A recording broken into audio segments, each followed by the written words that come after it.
weapon will prosper. No enemy triumph. He will not overcome. He can't scale these walls. Injustice will not win. Hell's gates will not prevail. Not on my time. Not on my watch. I am a watchman, and I take my place. So as I wait, I will keep the faith. 'Cause I am a watchman, and I stand my ground. But if I never see it, I will stay the course.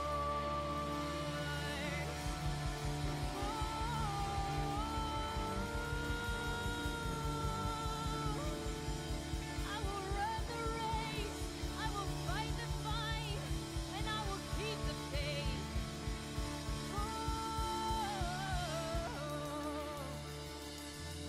I keep my eyes fixed on you. I keep my eyes fixed on your face.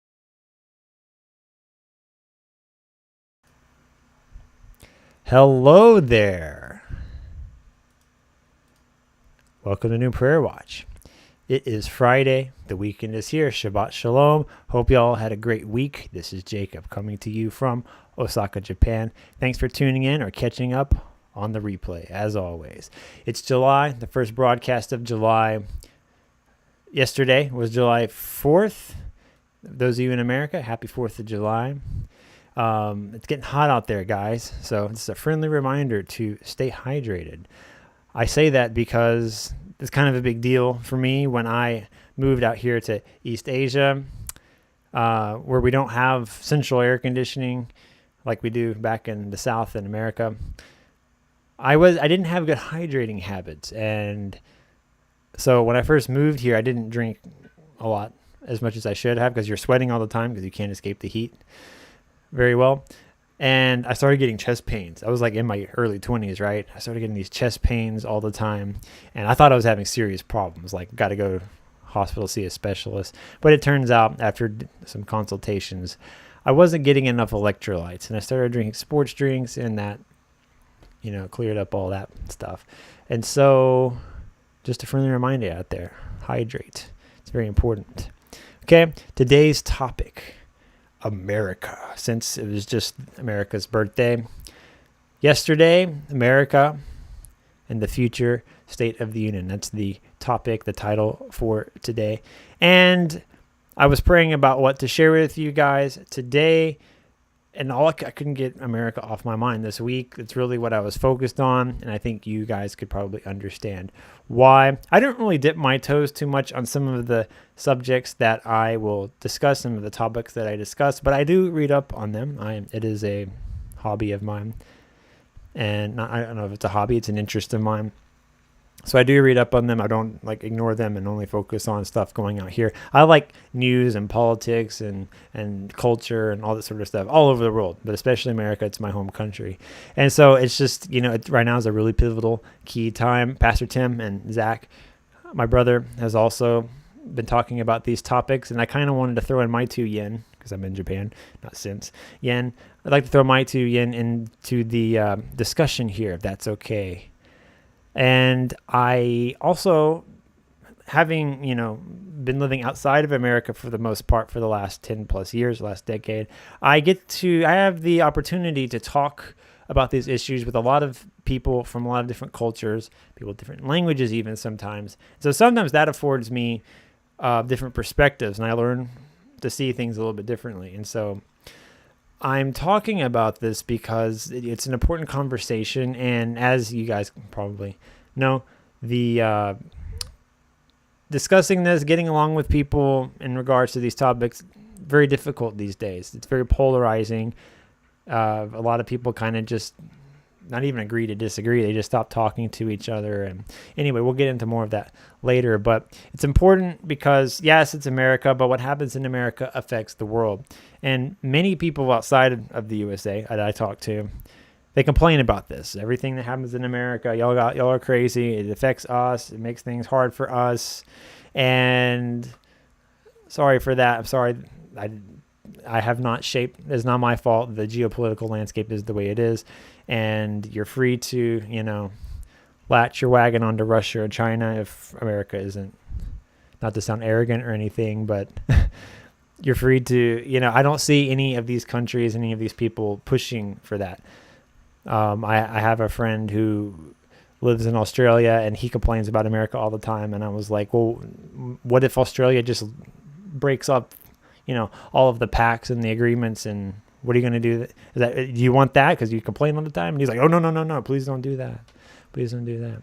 I'm not here to say America's perfect, of course, but I love the nation. God has a great destiny for the nation. God is using this nation. It's kind of weird because I'm American, but not there. And anyway, so we're going to get into some of that. The other thing I want to kind of highlight is the need for a mindset change, because it's easy to become very pessimistic about the situation. I mean, I don't blame anybody for being pessimistic when you turn on the news and see what people are saying and what people are doing, especially, when it comes to this election. Okay, America is messy. No one's going to disagree with that. But voting the right way, voting for the right people, that will solve some problems, but it will not solve all of the problem in our nation, because ultimately politics is not the source of the problems. It's a symptom of them. And I'm talking about in general here, but we have issues in our families, in the house, in the home, and we have issues in our churches, in our communities.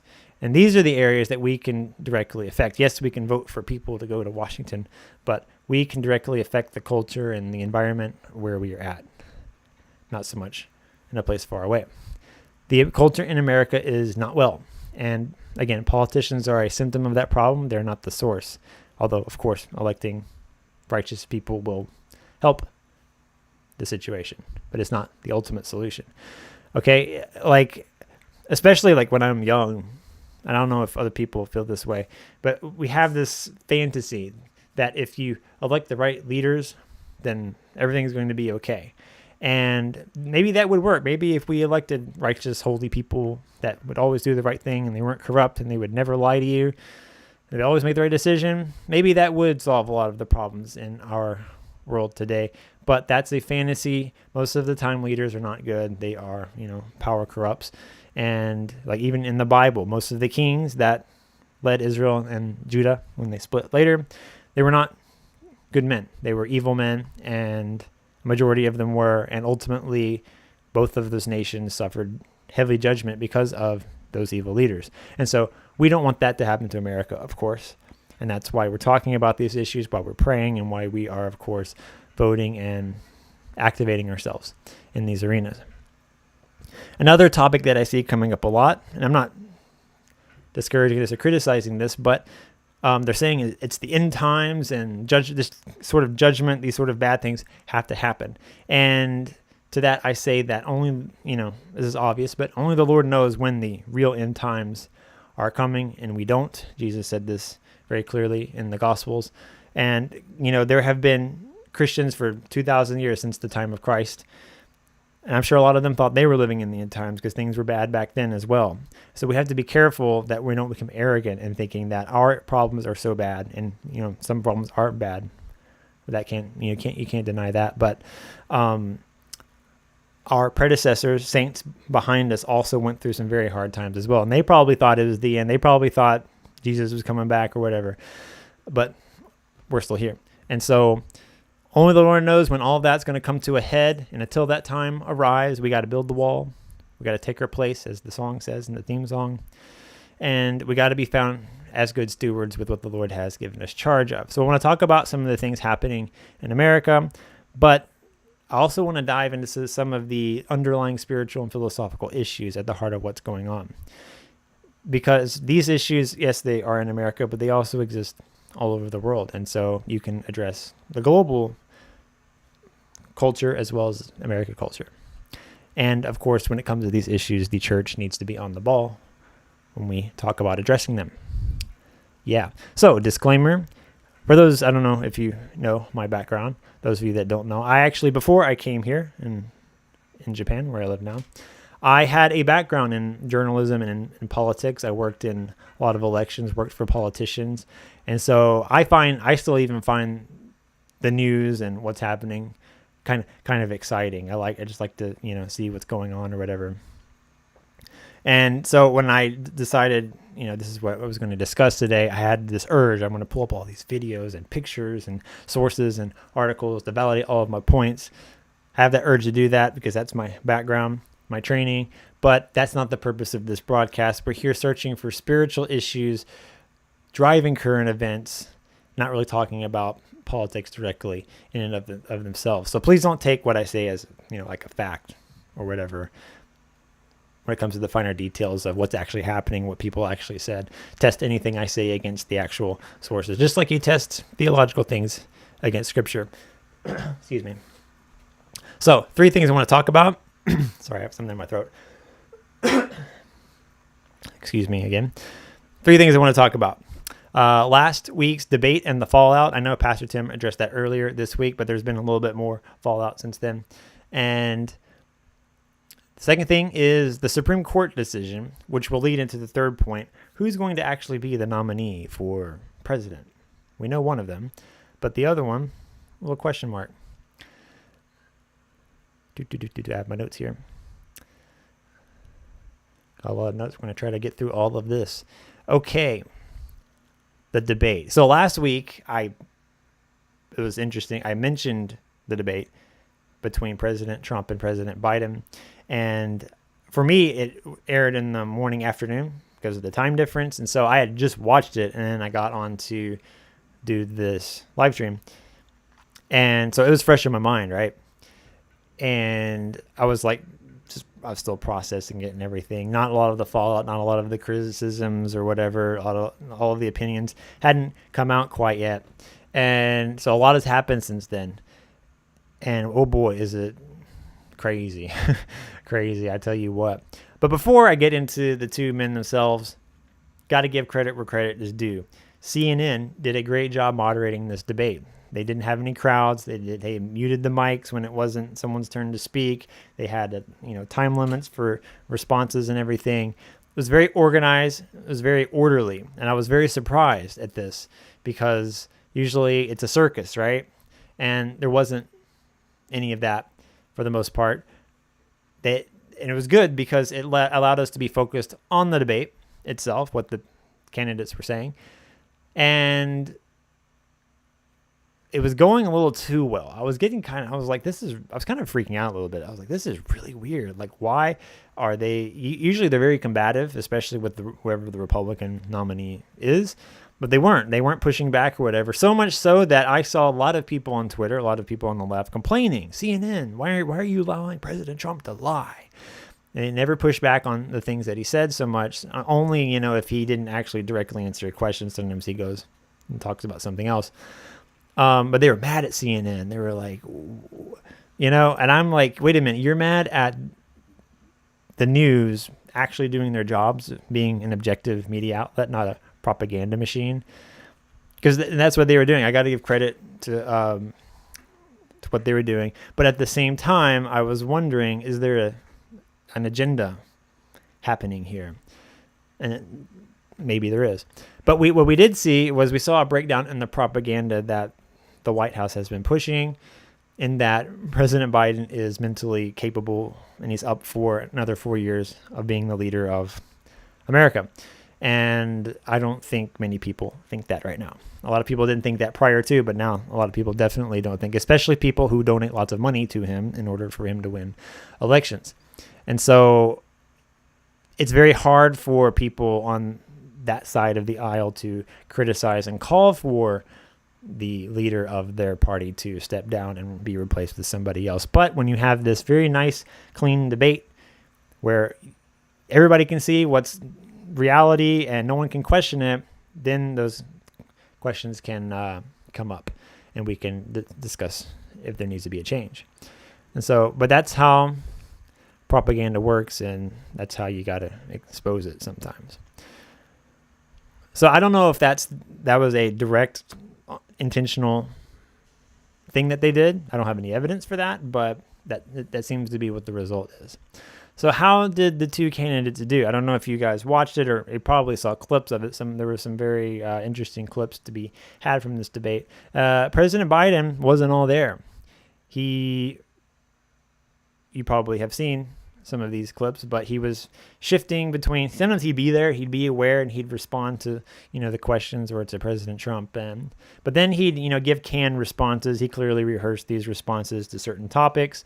And then he'd be aware, then he'd stare off into the wild blue yonder, and then he'd go off topic. He was all over the place. And that was kind of, again, what the main takeaway from this debate was. President Trump, on the other hand, he was the best I've ever seen him, probably. He was very calmer than the past. I know a lot of you might like his bombastic, charismatic style. It does make for good entertainment, but it's sometimes being calm and collected is a little bit more persuasive, especially right now. You got people, they really don't know who they want to choose, and being a little bit chill is a good thing. And it also doesn't take away focus from what's happening over there with President Biden.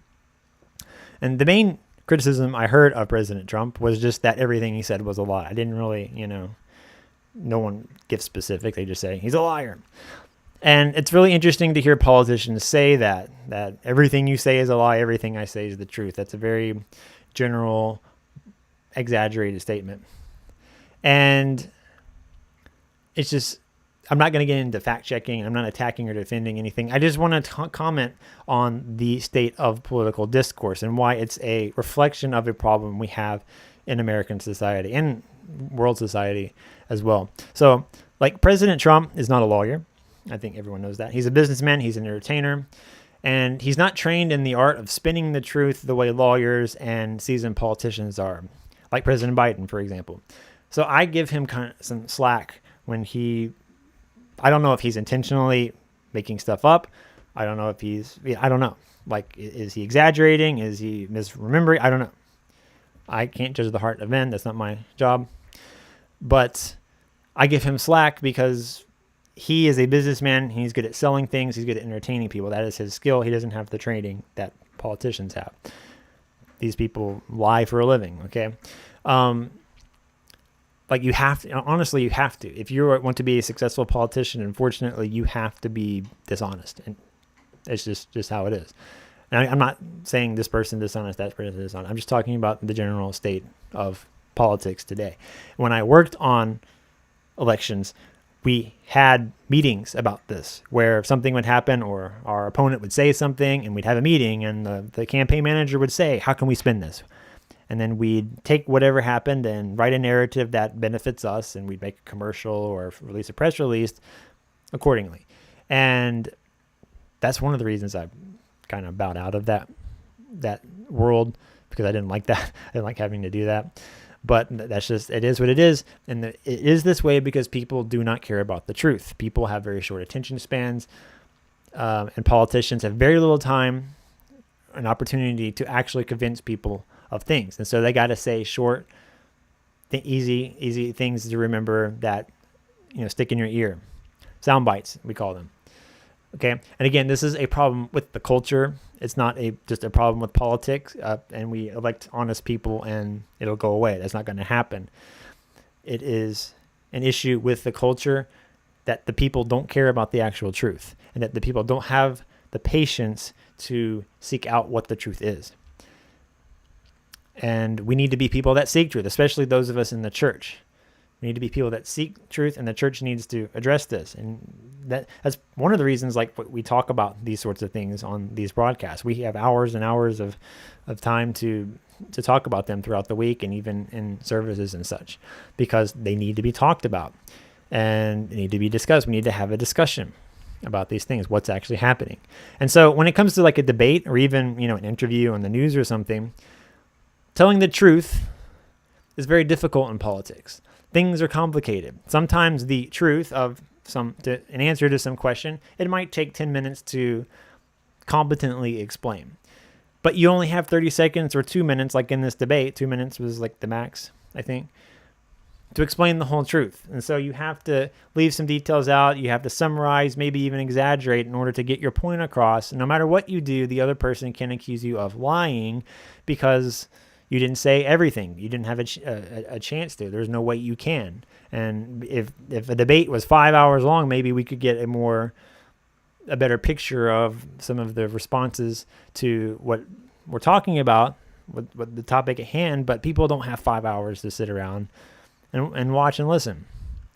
It's hard to follow even, So you have to pick and you have to choose. We have to say it carefully.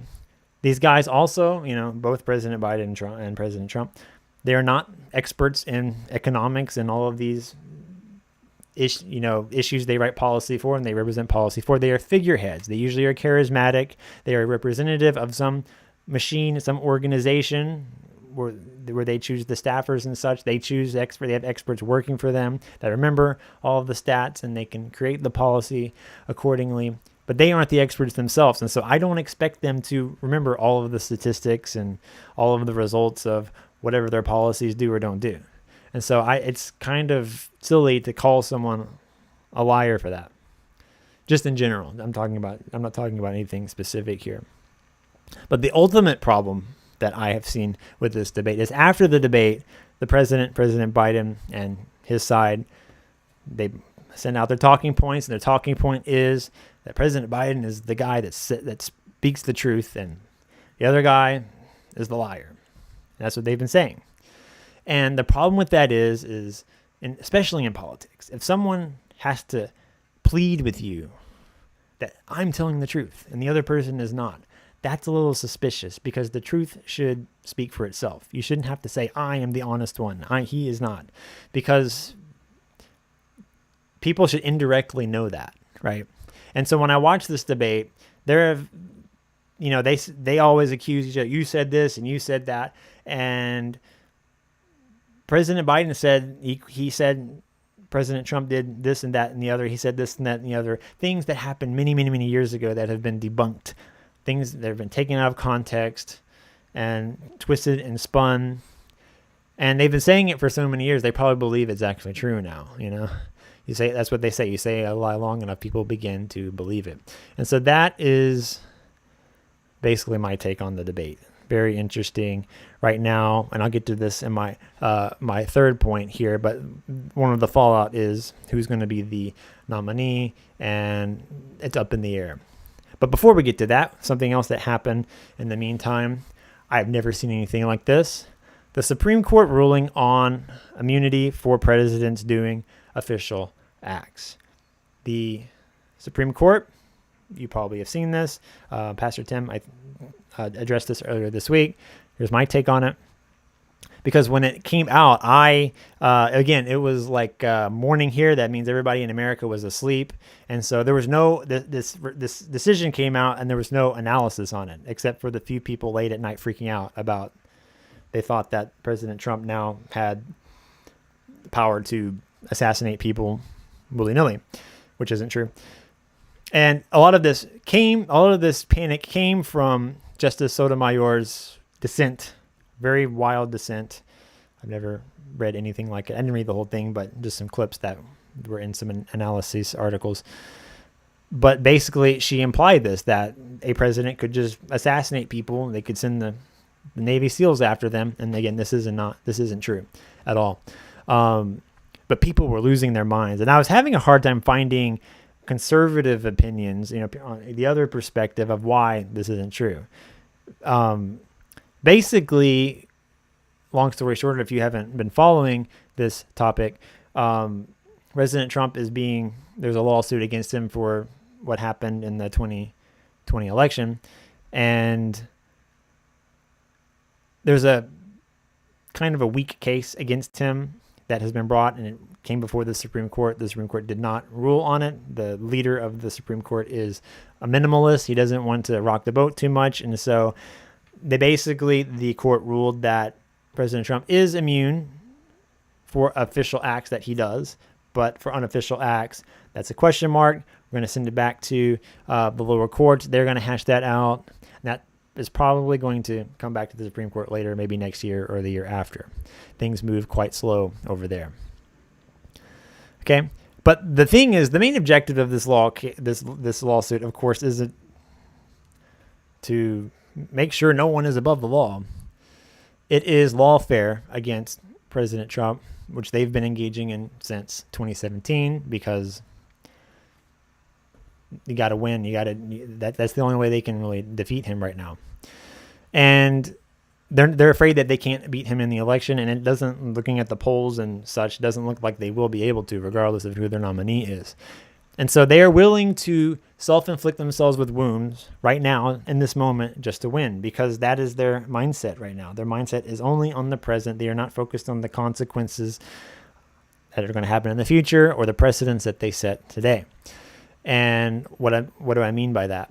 This ruling is a direct result of previously self-inflicted wounds. If you remember a while back, the Democrats were in charge of the Senate, and they changed a rule on what percentage of votes you needed for something to pass in order to get something to pass done. And they ignored past precedent. They ignored why the rule was the way it is, where you needed to have more of a consensus in the Senate. And so the Republican majority leader at the time, he's the minority leader now, Senator Mitch McConnell said, I'm going to make you guys pay for this. And he did. They later lost a Supreme Court seat, and now all of the decisions coming out of the Supreme Court are not going the way of the Democrats.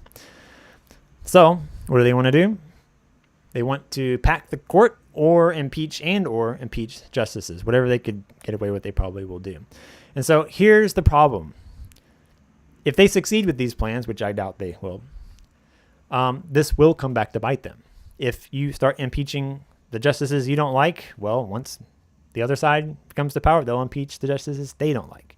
If you pack the court in order to have a majority that reflects your political ideology, when the other side comes in power, they will pack the court.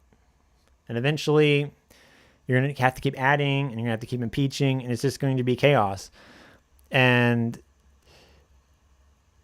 basically, the Supreme Court will cease to be important. Like, it will lose its purpose. Okay? So what I see happening here is two things. I see, we have, this is basic civics, but for those that don't know, there's three branches of government. You have, to keep it simple, the president, the Congress, and then the Supreme Court. What I see is the Congress, which the Democrats can consistently get control of, president and the court a little bit harder. They are trying to weaken the office of the president. They are trying to basically make the Supreme Court reflect themselves. And so all of the power, the balance of power will be gone, and all of the power will be concentrated with Congress. So if presidents no longer have immunity for official acts, then they'll be afraid to make the decisions they need to make. What does that mean? Like if the president is open for prosecution for illegal acts for a normal person, but it's under the constitutional authority that he has, then that means President Obama, President Clinton, President Bush, I'm sure the other side, the opposing party, can find something that is illegal to prosecute them for. This example came up quite a bit this week. President Obama unintentionally killed an American citizen in Yemen about 10 years ago, trying to target his father. His father was a terrorist in Yemen. America is not engaged in war with Yemen, so we're not at war. We don't necessarily have the authority to just bomb people. So it was a CIA operation. They were trying to assassinate this terrorist with a drone, but he wasn't home, and his son was there, was killed. His son is an American citizen, which means that a U.S. president sanctioned the killing of an American citizen without due process. Okay, so if someone wanted to make a case that that was an official act, but you did not have the authority to do it because we weren't actually at war with this nation, you could bring a lawsuit against it. And so basically, should we do that? Should we not do that? All I'm saying is if you create this new president, what's going to happen is every time the other party gets in power, you're just going to have a nonstop cycle of revenge prosecutions, and that will tremendously limit the power of the executive branch, the office of the president, to the point where it won't be able to do anything. because they'll be so afraid of future prosecution. So that's that.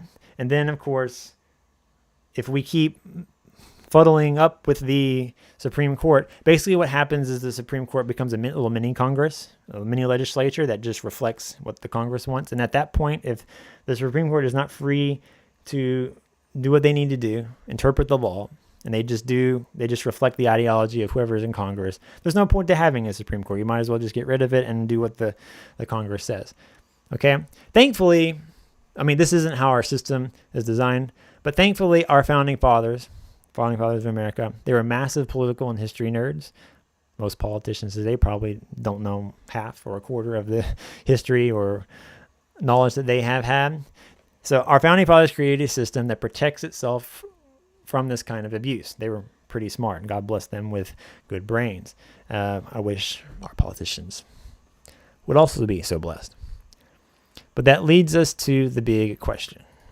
Who's going to be the nominee for the Democratic ticket?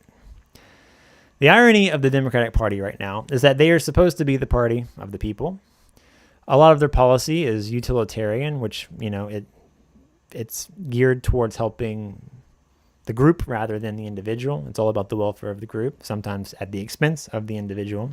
But this individualism, it's a concept that the people in power of the Democratic Party are struggling with. They are all looking out for their individual jobs, dynasties, positions, and that's kind of choking the party right now, in my opinion.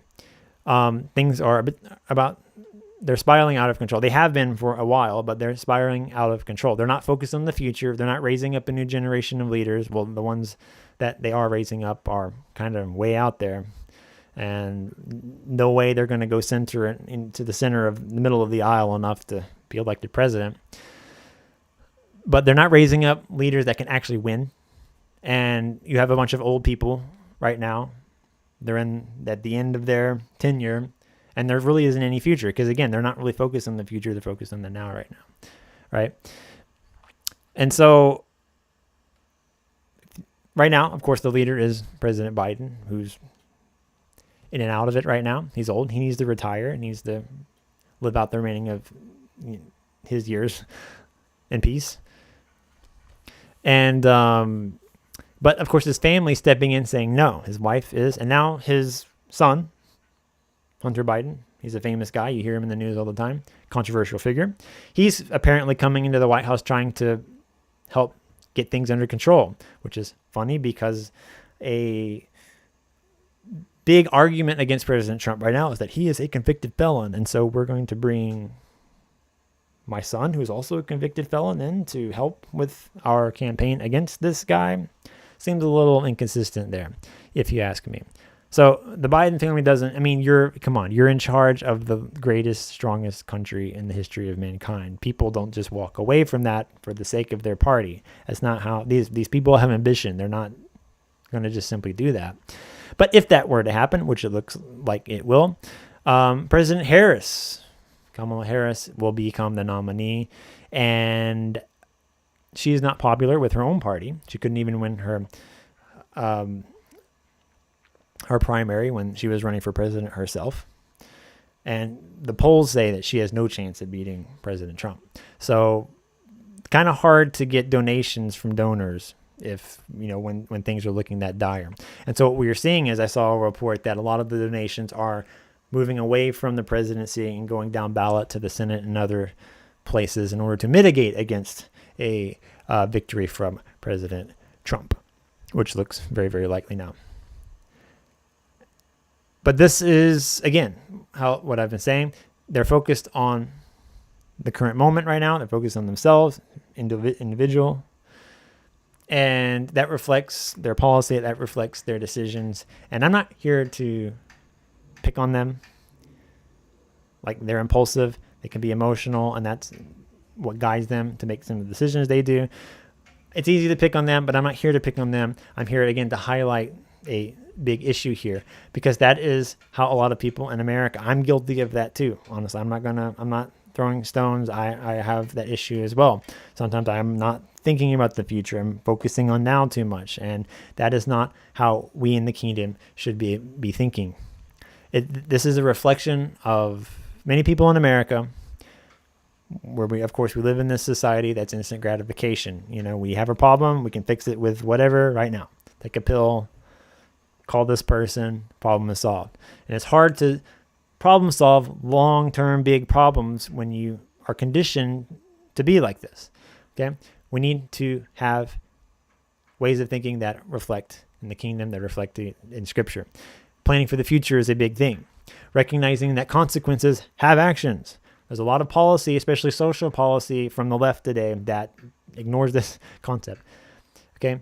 Understanding that precedents are there for a reason, and you don't just ignore them. The Bible talks about not moving borders, not moving stones that forefathers have set up. In fact, this generation is very disrespectful to the past, to the forefathers, to the people that got us here to the point where we are today.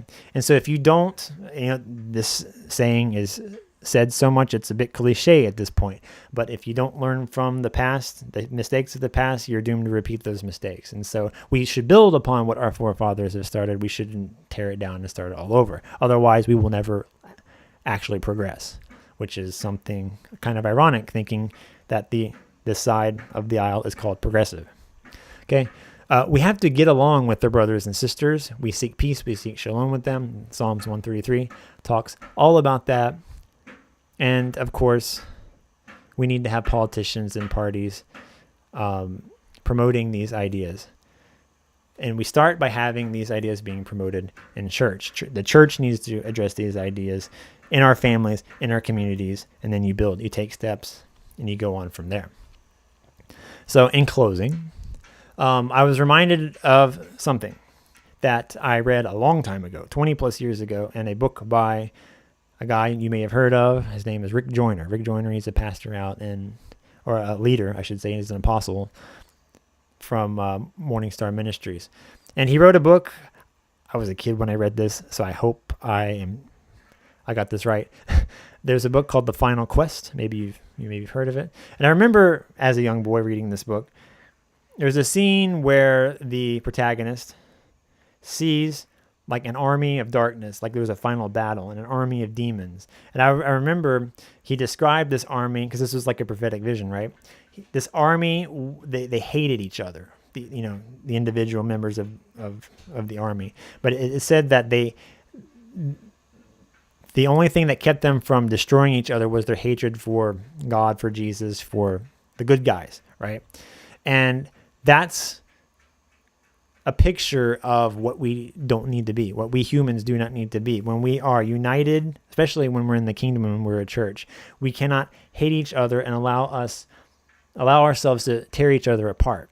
And we also cannot be fueled by hatred for the other side as well. That should not be our motivator. Because once the people that you hate is gone, then you're just going to turn on each other. And that happens all the time on both sides of the aisle, mind you. But churches shouldn't do that, and we have a long way to go in this regard. I also remember once a Jewish rabbi, he talked about how the greatest victories are the victories that you have when you don't have to fire a shot, you don't have to swing a sword one time. It's when the enemy destroys themselves. And so he gave the example of the Berlin Wall falling versus the war for Israeli independence. And mind you, he's an Israeli rabbi, but he was saying that this amazing, miraculous war pales in comparison to the Berlin Wall falling, because we didn't have to suffer through this massive war, between the West and the USSR in order for this regime to fall. It kind of just destroyed itself from the inside. Those are the best kinds of victories, because ultimately the enemy, the side of darkness, they have no principles. They don't have any love. There's no life there, and they will ultimately destroy themselves. What they do will not be blessed. It will be cursed, and it will all fall apart. The Bible has many, many scriptures and prophecies and warnings and commandments in regards to this. And so that is why I have hope for the future. You might be pessimistic. You might not think there's a lot of hope, but I have hope for the future if people I don't like, I don't think are good, get elected, it's okay, because ultimately the things that they build and the things that they start, the things that they promote will fall, because there's no principle, there's no life there. There will not be any fruit. It will all collapse in on itself. And when it does, the kingdom needs to be ready to come in and do what we got to do. Okay. So we need to be united as a body. We need shalom with each other. And I'm not just talking about people in your denomination or your group. The body is a lot bigger, and we have a lot of work to do in order to unite with them. And we need to have, obviously, love for each other. And when we do this, and when we achieve victory, that will be a testimony for the power of Christ. When people see us, they see that we are full of love, and they see how successful we are. That is a powerful testimony for the Christ and for the gospel. Division is evidence of lack of some fruit of the Spirit, if not all of them. And so we have to work on ourselves and work in our churches and in our communities. That's the first step. Things go on from there. So we pray that the church will seek truth, and that the people in the church, the saints, will seek truth, especially when it comes to political decisions, which can be hard sometimes, and that they have the patience to discover the truth, the objective truth, get all the facts straight, and that this attitude be reflected in the culture. Not just, if only the church is doing it, that's not good enough. We need everyone outside to have the same kind of attitude as well. Okay, we pray that the church will have an ear to hear, and that also will be reflected in the church as well. We pray for shalom in our homes and in our churches, which will lead, of course, to our communities and further on. And then we pray for small local victories that will lead to great and national and worldwide victory. God is good. I'm not freaking out. I'm not despairing. Kingdom's going to advance. Everything's going to be okay. So keep praying, keep watching, keep building. Everything's going to be good. That's all I got for y'all this week. Thank you for listening. And please like, share, subscribe, comment, hit that notification bell. This is a small way you can help support